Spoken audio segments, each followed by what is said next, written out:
একটি শপথ সংসদ গঠনের জন্য সংসদ সদস্যদের শপথ। দ্বিতীয় শপথ হচ্ছে সংবিধান সংস্কার পরিষদ গঠনের জন্য সংসদে সংবিধান সংস্কার পরিষদের সদস্যের শপথ। এই দুটি হল জনগণ সন্তান বাইকরাজ 12 ফেব্রুয়ারি 26-এর নির্বাচন। কিন্তু বিএনপি সংসদে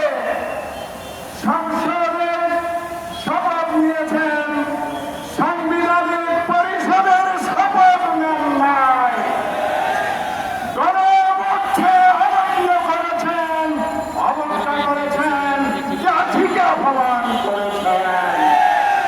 শুধু কি তাই, সংসদ অধিবেশন সংস্কার পরিবেশন শেখ দিনের বিদ্রোহের নেতা আমিরুজ্জামান ডাক্তার শফিকুর রহমান স্পিকারের দৃষ্টি আকর্ষণ করেছেন।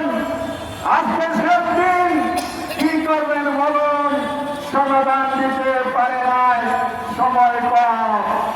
আমাদের বার্তা সুস্পষ্ট।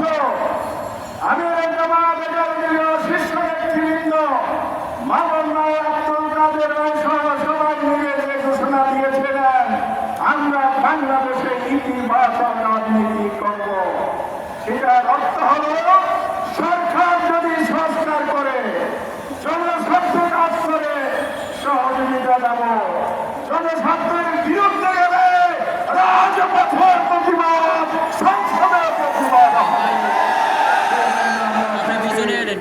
আজকে আরেকটা জঘন্য ঘটনা সংসদে ঘটেছে গতকাল।